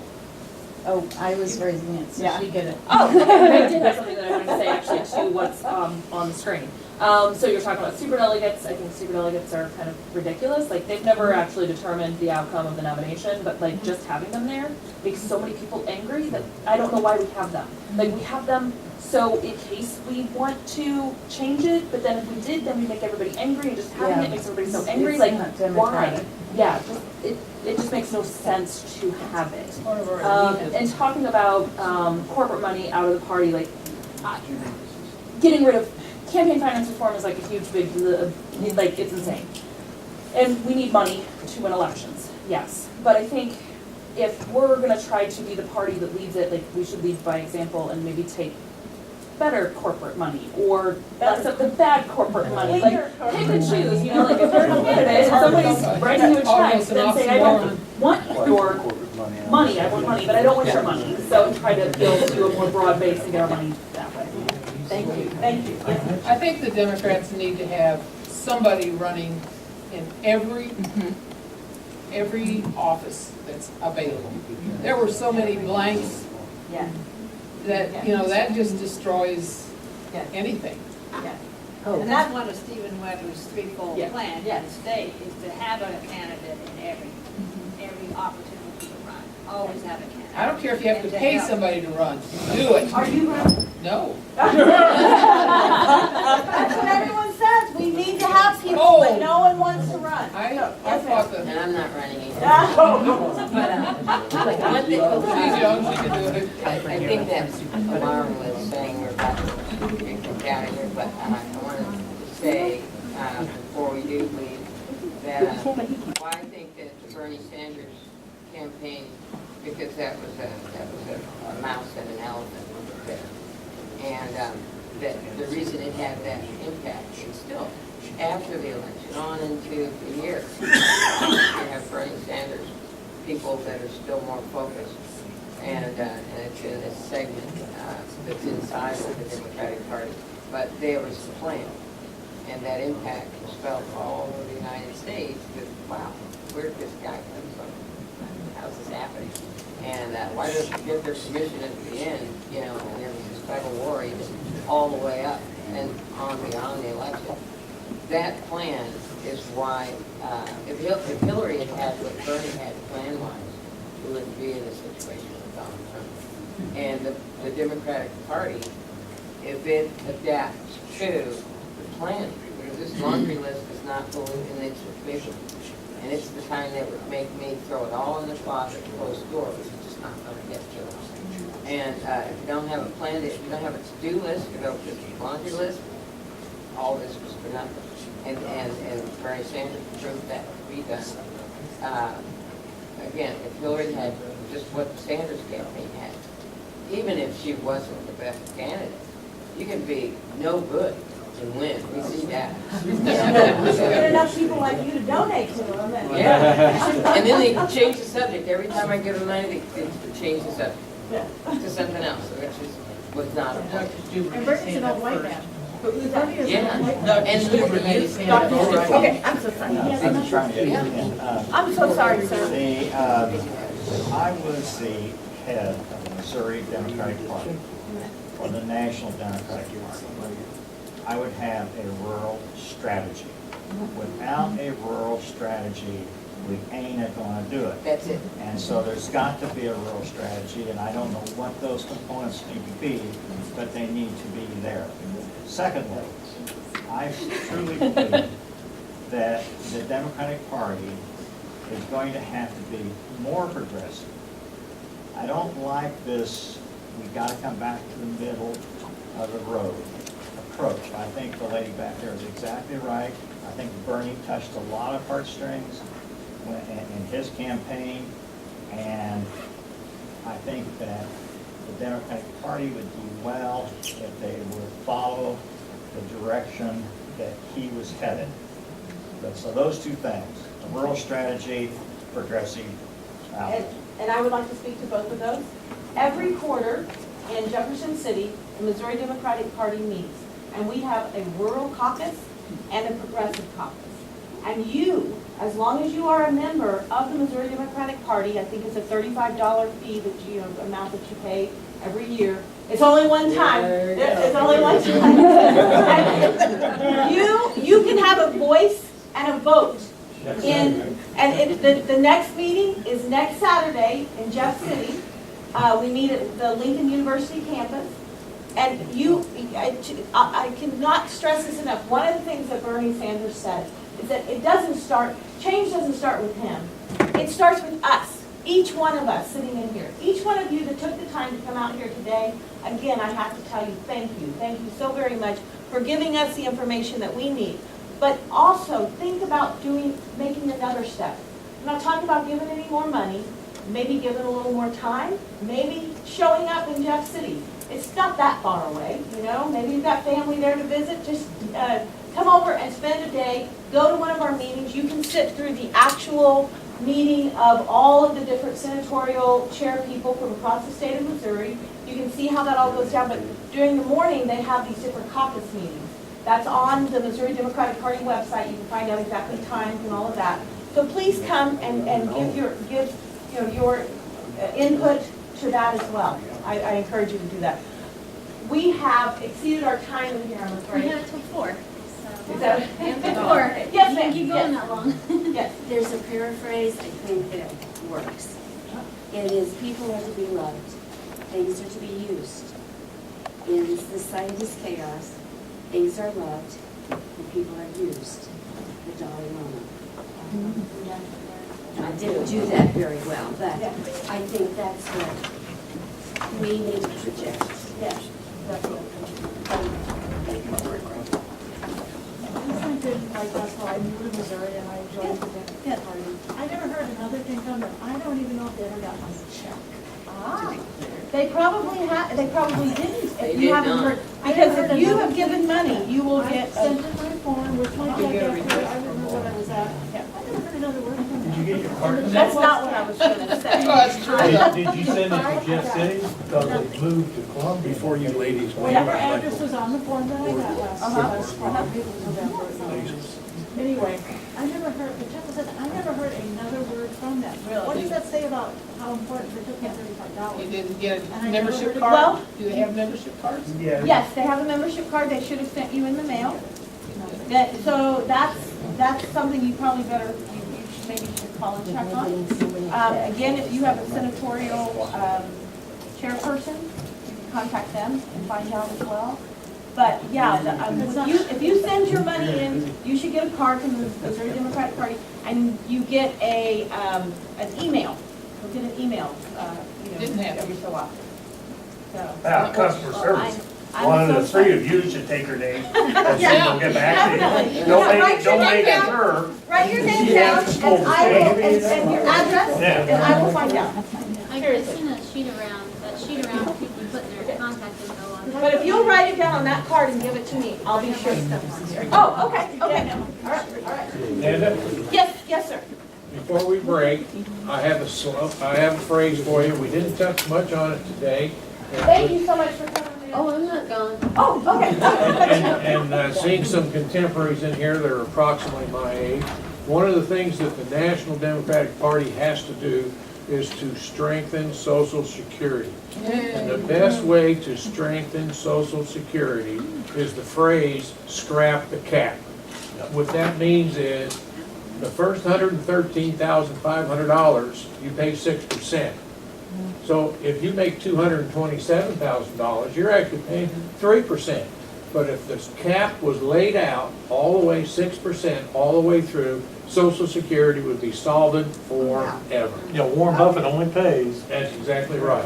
$113,000. Right, he only pays on the first $113,500. Warren said many times. So if he'd you be glad to scrap the have cap, that. if you scrap the cap and use that phrase, scrap the cap, Grab the cap. You still have to Jack, pay did you back write what that you down? borrowed from it, just he's got it written down. I wrote Okay, it down. you got it written, But okay. that is, and in the rural parts of this country, a lot of times Social Security is all retirees have. That's it. Yeah, definitely. Is there anything that we haven't touched on that you would like to bring up? Yes, we haven't talked very much about this. Okay. This is You ladies know Shoulder Brown. Okay, yeah, here we go. I mean, we can kind of give this leading question, but choose 3 initiatives that you think would be effective in Missouri, build a clean energy economy, reduce carbon emissions. I mean, we don't have to go by this, but just give me some ideas. What are your ideas on environment? You brought it up, so let's hear it.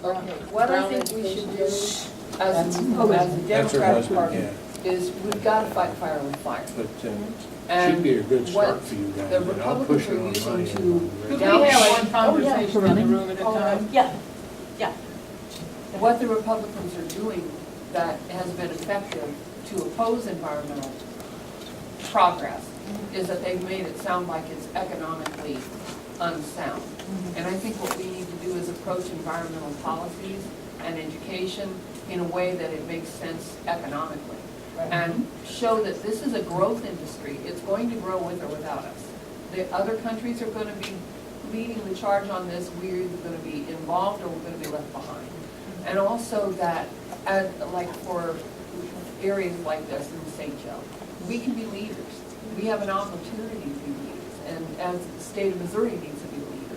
And what I think we can do is create, what I would love to see is create a situation where kids are coming out of high school and they're going into vocational schools. They're getting some of the education on how to work on this infrastructure, how to create and build these things, how to work in manufacturing. And they're getting specific education that goes into vocational. When they come out of that, we have a young, capable, trained workforce. We can recruit environmental companies to come here and build their wind turbines and build their solar panels and create an industry that then feeds the economy of the area, it feeds the educational system, it feeds, it creates an industry here that we really don't have a whole lot of, but it is a progressive talking point, but it's more than just saving the planet and saving the trees and all of that. It's an actual financial boon to our area, and concentrate on that because that's what the Republicans are concentrating on. The cost, the change in our infrastructure, we're threatening the coal industry, we're threatening the oil industry, but we're creating another industry, and we're training our young people to stay in the area and get a good job. We're creating jobs, and we're creating education, we're creating industry in a place where it's really not. St. Joe alone would benefit from this. If we could make that a economic issue rather than just an environmental issue. I went to France about 10 years ago, and one of the things I noticed on every street corner, they had their street lights that were powered by little wind turbines. Every single street light was powered by a wind turbine. And just looking at it, I mean, they're just little tiny wind turbines at the top. So the motor was fully encased inside of it. Just think about how much money they were probably saving just on their street lights alone, each town. And to me, it was like, why, in America, why are we not doing stuff like this? We have solar panels on street lights. You do here? Yeah. A few. And on road signs. Okay. We don't. Where it's Mitchell Yeah. Anyone else want to say anything about the environment? Any ideas? Just, I know that's important to Democrats, and it's another one of those issues that we can rephrase it, like energy independence, green jobs, rather than climate change, because that scares people. And I would love to see that the party endorse like Winston's Green Jobs ballot initiative, because that really, it's a green jobs program, and kind of essentially is doing what Trump will not allow our country to do. So yeah, I just disappointed in that. Thank you. Yes, sir? As a former teacher, one of the things that I have a daughter who went to the convention, Jenna Squire, and and she keeps saying, we're thinking, in 19th century ideas for the 21st century, and I think, we've been talking about educating people and all this other stuff. Well, here's the problem: is nowadays there's no such thing as a national news broadcast, really, because people watch what they want to watch, and they don't have to have a TV. They can do it right here on this telephone. So if people don't want to listen to us, then we can do all the talking we want to, and it's not going to do any good. And that's one of the problems right now. 50% of the public do not want to listen. I don't care what you say to them. And as a former teacher, the first step we could be doing would be to be going into the schools and starting with those little kids and teaching them what it is to be a citizen. And then we have them captive, and then by the time they get, because I can remember when I taught, my kids were just slobbering at the mouth to be able to register and vote.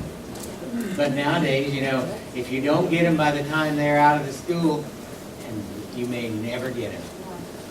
Not only teach them about civic government and what it takes to run a country and what is good for people, but teach them to ask why. Why is this country? Teach them to think. Teach them to question. Teach them to wonder about other things that might be better, and not just take it and eat it. Whatever. And you're talking about interested parents, and I'm not sure that's available. There's an NPR, it's called TrumpCon, and it's talking about how he is getting on the Constitution. You have to catch it every once in a while. It's really interesting. And what about if the Democratic Party decides to hand out little pamphlet constitutions?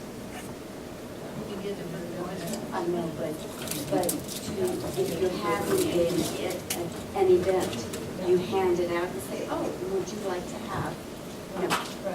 It's kind of like what the other people hand out the Bibles.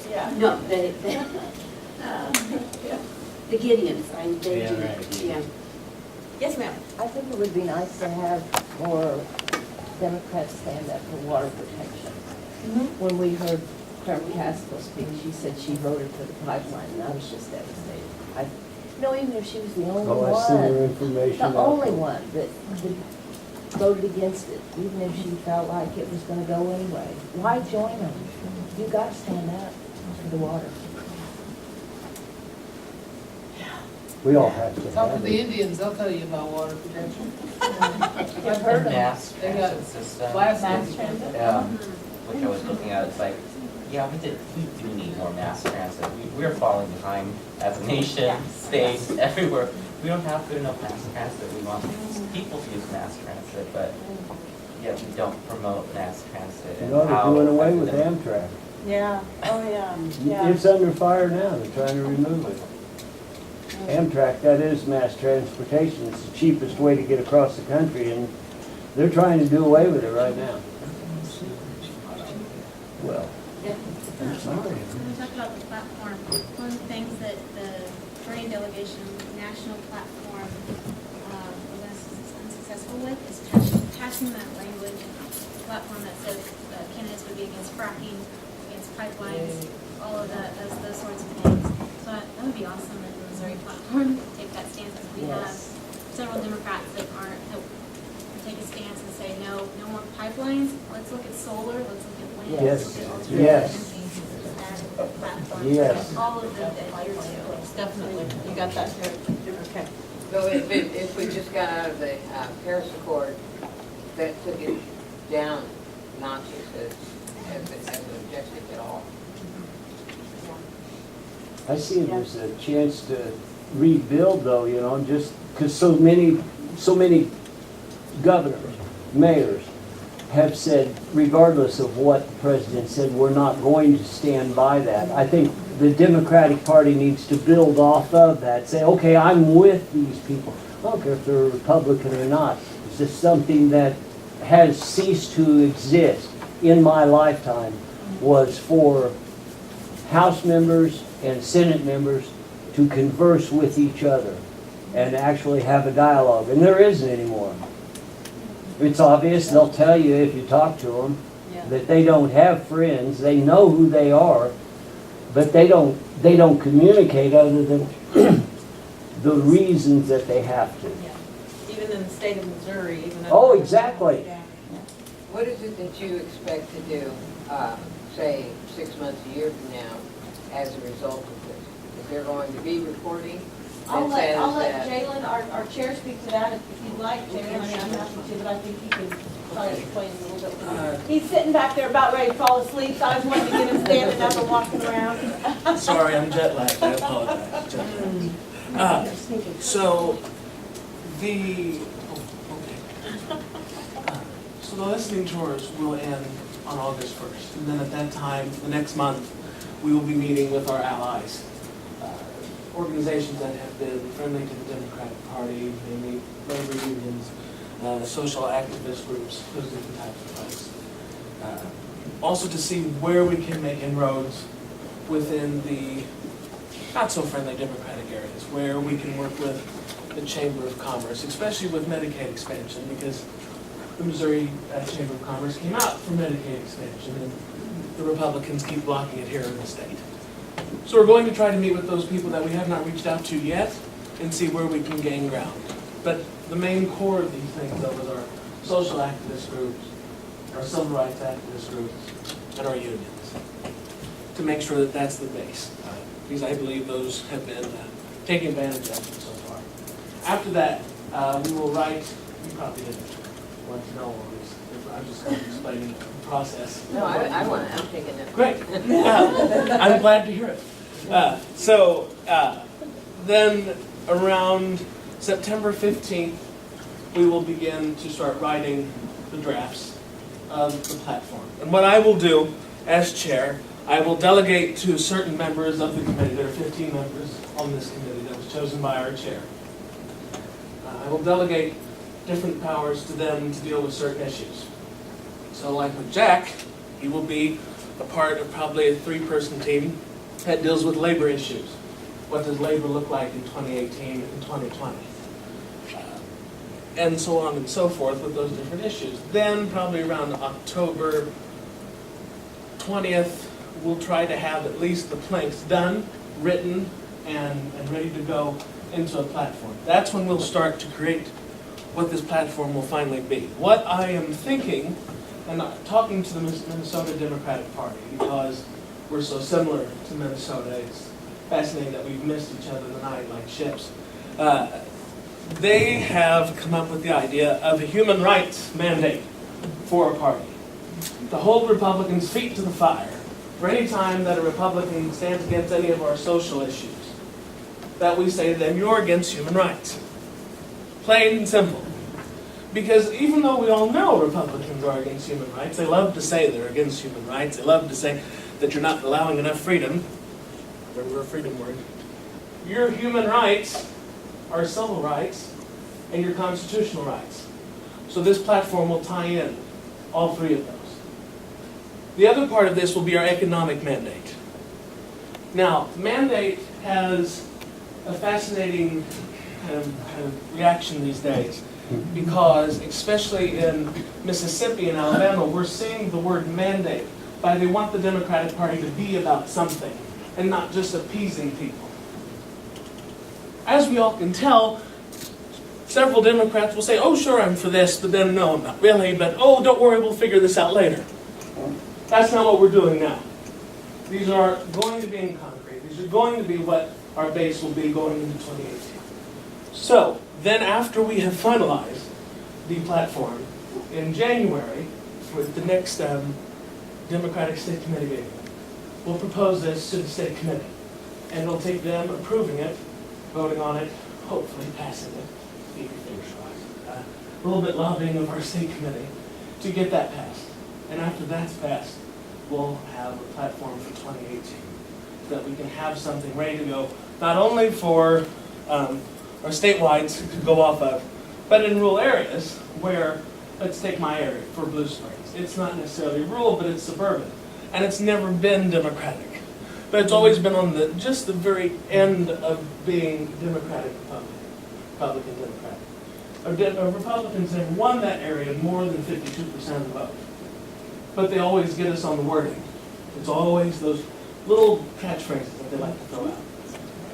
We have not had a platform like this. This platform is supposed to sustain us, and we will truly know if it has worked or if it has not.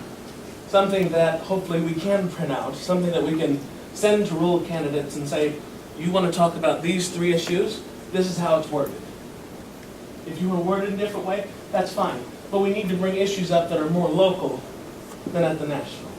Because the national issue will never affect a Missourian who's in St. Joseph, or in Hickory County, Missouri, or in Pike County, Missouri. They're not worried about those different issues. What they're worried about is how are we going to find a way for your children to have jobs, health care, and a good education. Right now, that's not being said in the Missouri Democratic Party, but it will be. It will be. And this is why we're holding these different issues, these different meetings, and talking about these different issues. I've heard several things today that, don't come across the mind, because we're all trying to figure out what's that next issue thing. We have to step back and look at it. So in the next 6 months to a year, in the next 6 months, I intend to have this platform passed by our state committee, adopted, and will be sent out, and everyone can see it, and look at it, and start to understand where our message will be going forward in the year, to see how our candidates are working with it. Making sure every candidate that's running in the state of Missouri has this platform and knows how they can use this platform to the benefit. Yes, sir? Will a copy, so you're going to start working on it in October for a vote in January. Will members of the Missouri Democratic Party get to see that between October and January? That way, if we want to hound bill, hey, we really think this should be in, or I don't really think this should be in, is that going to be a part of it? No, because, and the reason is that I intend to have this worked and worked again and focused on, because what will be happening is that the different people that have been chosen are from every part of the state, some places I don't even know. And the reason why it's coming through this committee is because we're collecting as much data as we can. By the time this is said and done with, we will have at least 28 meetings done. 28 meetings is hitting nearly every region in the state. I don't know which one you would have missed by that time.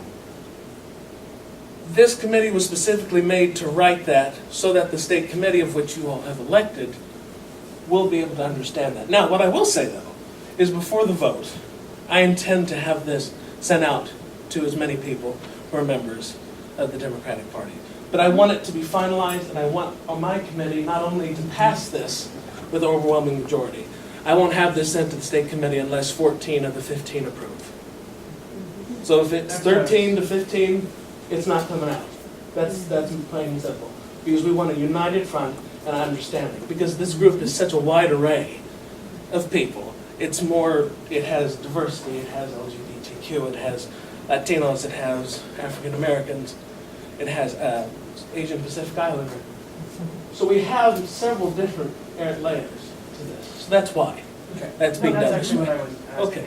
It's not early, not October, but this Sometime, summer. okay, And- yeah. And just another reason Right. to get your card, Deborah, so that members can see Sure. it. And then we can lobby Bill on the things we want. Sure. Just additional info. Right, and it will be put out for the state committee and members, and they can review it. Does that answer your question, Sharon? About, I'm sorry, we've got kind of Well, no. 6 months to a year. No, I was really getting at, what is the, what was gonna be the response that, okay, you did this, and this is what we got. Sort of like a progress report or something like that. Well, a progress report from this will only be from how, first of all, if it is passed, that's one, to tell if it's liked well enough by the state committee to pass it. Second of all, to see, after, hopefully if it is adopted, then to see how the candidates respond to it. So that's kind of where we will judge how this goes, because, and I want to make this clear, the problem has been is that when we pass resolutions in this state, like at state conventions and things, that's fine, and it works brilliantly. But the wording is made in such a way that it's not Missouri. And when you're trying to take the issue of Medicaid expansion or whatever it is, and you're trying to make it into what we need to do here in the state, or when we're talking about single payer or expanded Medicaid, Medicare, we're trying to find, like we've all discussed today, what are those words that are going to make Missourians catch on to that? Because right now the national wording is not working. Does that make sense? I'm Yes. thinking about like, Oh. specifically like, say, right to work, there's an August deadline, right? Isn't there a? That's gonna be. 28. Yeah, so, as big brother to the Democrats in Missouri, I was getting at things like that. So somebody mentioned labor, and we're aching over here, we've got all these pressure points. And so what is the Missouri Democratic Party going to come back and do that says, okay, about that labor thing? Because there's a deadline that won't be made in certain counties, or certain districts or whatever. So this is how we help with that. You know, because we're going to be getting letters to send money between now and October. And I agree with you. And we're going to send it, and then Right. what I'm saying is that Tell us labor what you thing, need, you not didn't ask make us for it money. doggone it That's one down of the again. things. Right. You know, and so that, but we were over here planning, Mine and so it just come seems back all too on Main removed. Street. And that's what the whole thing is about. So removed, doesn't touch anything that I'm over here in this fire with this heat. And they're not talking about that. They're building a platform. And while real things are, this is done, it's a done deal if we don't make it by August 28th. I'm not even in it. The unions have kept my pay where it is, just to keep them out. With people that weren't going to play fair, the unions still ate them, got them good. And so that's gone forever in Missouri. And then that'll be something else that goes on your agenda for 2020 if we lose this. So, and that attention to where the nearest fire is, where the Missouri Democratic Party was going on in Jeff City about right to work. I don't even know that affects me immediately, but I'm looking at how they perform with that as the next fundraiser comes around. I'm like, well, you know, they didn't do anything with that. Well, you know who did do something with that? Our Revolution did. And that's where they're gonna start hemorrhaging memberships. Sharon, after this, I want your phone number, name, and email, and I'll be sure to, because I will not ask you for money. I will tell you that, I will not ask you for money, but I will get that information back to you. I thought, but referring to the platform, there is no way to know how it's going to work out until next year. Now, with the unions and the referendum that they're pushing through now, it's going to be really well, the party can come back and say, we did certain things to help this and stop this here. But it's not really in the party's, it's not the party who's going to be at the forefront saying this is what we did. And I know that's strange, because in this aspect, it's the unions, then the party. Does that make sense? It's the unions that have taken on the referendum, the ballot initiative and pushing it, and the party's an ally. Now, I do agree with you, the party should have a response, and sometimes, but I'll push that on to Stephen Weber, and that's why I would like that personally. Pardon me? So it should have been in the forefront. It is. It's just sad. You said it's the unions that are running the show. Well, the unions had to push it on the ballot, the party could not. What was your question? Oh, I have just a comment. When I started paying attention to politics, I got out of high school in '55. I was going to junior college here, and I remember the first convention I watched on television, the '56 convention. I wasn't old enough to vote yet, but I watched it. It was fascinating. And one of the things they did, they voted on every platform, every plank in the Democratic platform or the Republican platform. At that time, I was a Republican. I'm one of those strange creatures. That was my grandmother, Nelson Rockefeller, in 1960, that's what. And, but I changed, she did. So, I never hear about a platform at the convention anymore. They don't even mention that there's such a thing as a Democratic platform. I think that's a real shortcoming in this party. Nobody knows what they're voting for, just who they're voting for. Anyway, that's a good point. I appreciate that. Does anyone else have any questions or statements that they'd like to ask me? Pardon me? Make the state blue. I will do my best. I will do my best. Thank you. Well, I want to, yes, ma'am. Thank you all for coming and allowing us to take part in something like this. Well, it is a pleasure to come Thank talk you, to you. Shannon County, for opening it up. I appreciate you all coming with ideas and processes for our party. Thank you all very much. Thank you. Thank you.